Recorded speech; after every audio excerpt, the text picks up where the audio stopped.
ورحمة الله تعالى وبركاته. تحية طيبة للجميع. صحة عيدكم، كل عام وانتم بخير. راح ندخلوا مباشرة في العمل. كنت وعدتكم وعد الحر دين عليه. الأخت اللي طلبت مني أني ندير لها حامل الأكياس بالسكاي، أكياس بلاستيكية بالسكاي، عند وعدي. واليوم جيت باش نوري لك الطريقة، وطريقة جد بسيطة وسهلة. ندخلوا مباشرة في المستلزمات. راح نحتاجو أكيد مقص مسنن، نحتاجو شريط قياس، قلم، مطاط أو لاستيك 23 سنتيم، مطاط أو لاستيك 23 سنتيم حتى 25 سنتيم. عندنا قطعة سكاي لون أبيض 46 على 2 سنتيم، قطعة سكاي بيضاء بطول 46 على 2 سنتيم. راح نكتب لكم المقاييس على الشاشة. هذه راح تكون للتزيين. عندنا القطعة هذه راح يكون فيها 18 على 25، 18 على 25. أنا كنت ديجا وجدتها، درت أنصاف الدوائر، نظن شيء مفروغ منه. اللي بغا دير أنصاف الدوائر ترجع للفيديوهات السابقة تاع سكاي. عندنا دبابيس أو لي زيبلانك نحتاجهم أكيد. وعندنا اليد راح يكون فيها 30 على 4 سنتيم، 30 على 4 سنتيم. وعندنا قطعتي سكاي، الأولى راح تكون 35 على 25، والثانية راح تكون 40 على 25. المقاييس كامل راح نعاود نكتبها لكم على الشريط أو على الفيديو، في الفيديو. أول حاجة راح نديروها، راح ندو قطعة السكاي تاعنا الأولى اللي هي 40 سنتيم على 25 سنتيم، ونديرو الوجه مع الوجه نتاع القطعة الثانية اللي هي 30 سنتيم على 25 سنتيم. نحكمو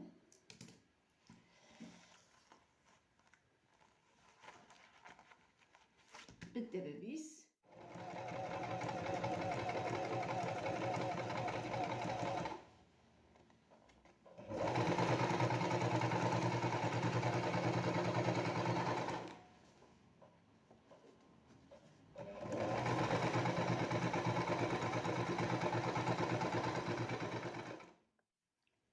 ونثنوها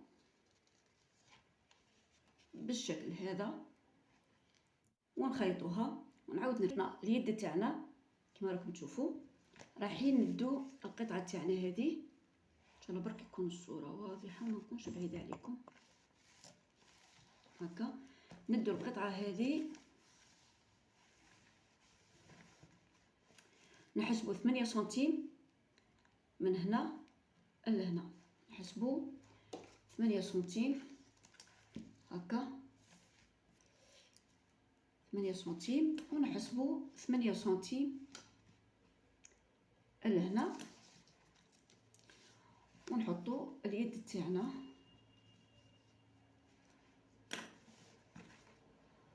نحكموهم بلي زيبان، ونحكموا كذلك بالدبابيس.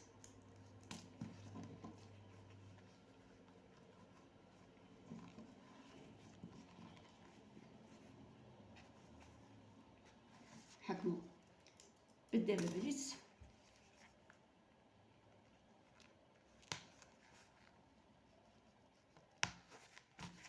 ونخيطوا نصف سنتيم على الحافه، نخيطوا نصف سنتيم على الحافه. انا نخيط ونرجع معكم. بعد ما خيطنا الحافه تاعنا كما راكم تشوفوا، رايحين نحو الدبابيس تاعنا، نحو الدبابيس ونعاودوا نخيطوا الجانب هذا، نقلبوا العمل تاعنا، نقلبوه ونخيطوا الحافه ايضا تقريبا بواحد سنتيم. هكا.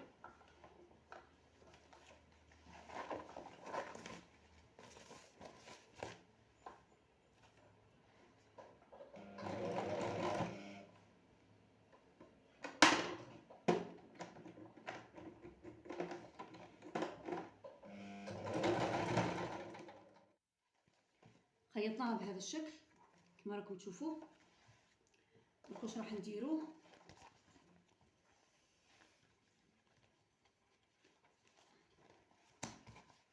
راح نلدو القطعه تاعنا، نخرج الماكينه، نحو الزوائد تاع الخيط. رايحين ندو قطعه المطاط تاعنا اللي كنا حضرناها، ورايحين نجيبو شريط القياس تاعنا. رايحين نبعدو 6 سنتيم على الحافه بهذا الشكل، 6 سنتيم هكا، 6 سنتيم.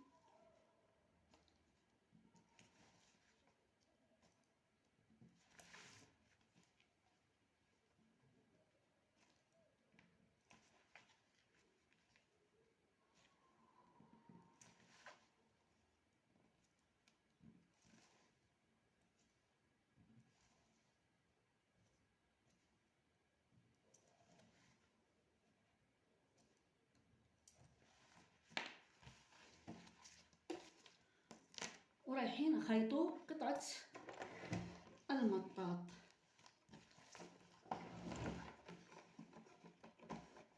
رايحين ندو قطعة المطاط تاعنا بهذه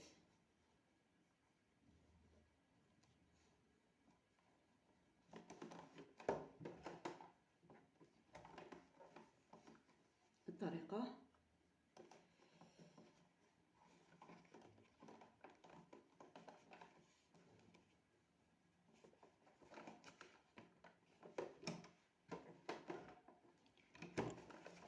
شوية باش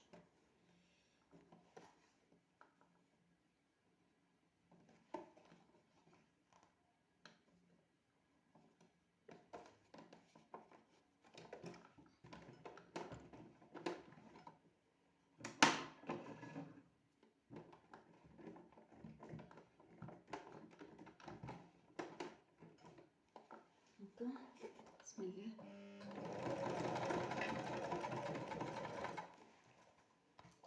باش المطاط تاعك يتخيط لازم نخيطو وحنا نجبدو.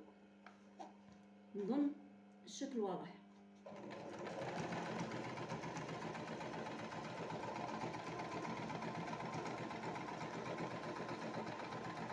بهذه الطريقة لازم نكسرو المطاط تاعنا.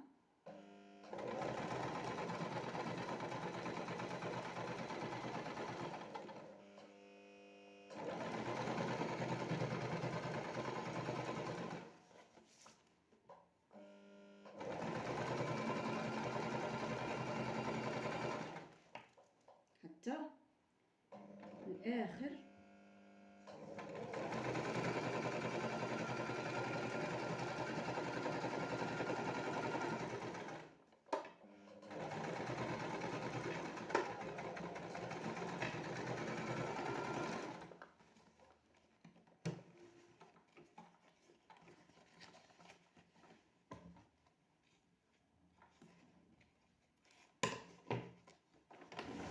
بهذا الشكل نكونوا خيطنا المطاط. بعد ما خيطنا القطعه تاع المطاط نتاعنا رايحين ندير القطعه اللي قلت لكم فيها 46 على 2 سنتيمتر ونخيطوها مع المطاط. رايحين ندوها بهذا الشكل ونديروها في الوسط.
بعد ما خيطنا القطعه تاعنا كما راكم تشوفوا واش راح نديرو درك، رايحين نخيطوا الجانب هذا.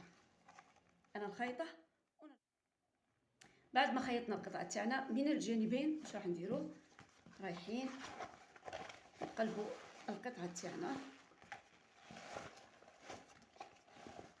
بهذا الشكل هكا.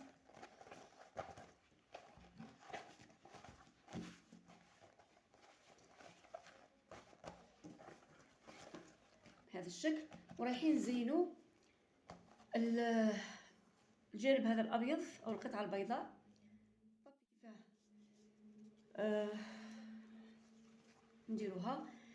انا درت هنايا راح ديري 10 تقريبا. انا درت على 8. راح ندير لكم قطعه صغيره فقط باش نوريكم كيفاه نخدموها، مع انه خدمناها من قبل. وكان تروحوا للفيديوهات السابقه راحين تلقاوها. نجيبوا القطعه تاعنا نديروها على زوج، يعني هذا الجانب المفتوح، ونرسمو. الرسم تاعها سهل جدا.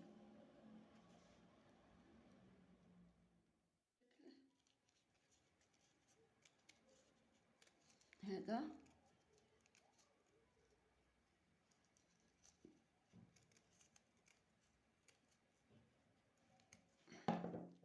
شوفوا انا قلت لك ديري 10 على 8 راح تكون بهذا الشكل. ورايحين ندو قطعه بيضاء شريط هكا، وراح يكون عندنا هذا البابيونه. طريقه جدا سهله،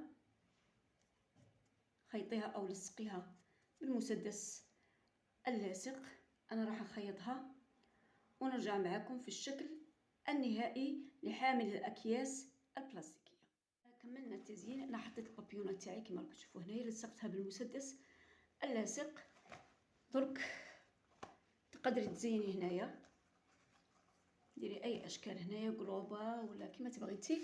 عندي كميه تاع ساشيات ما شاء الله.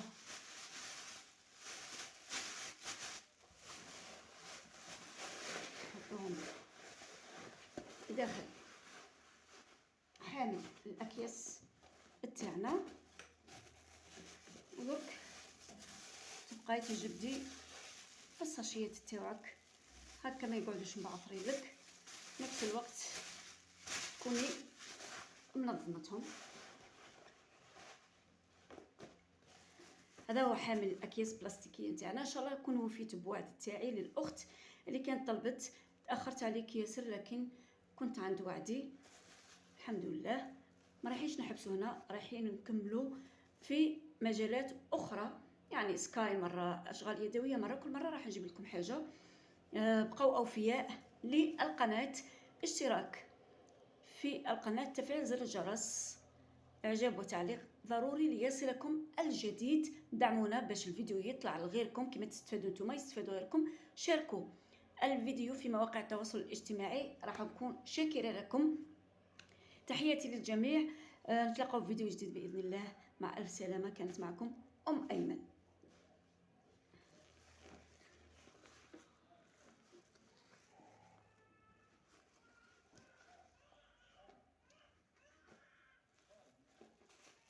سلام.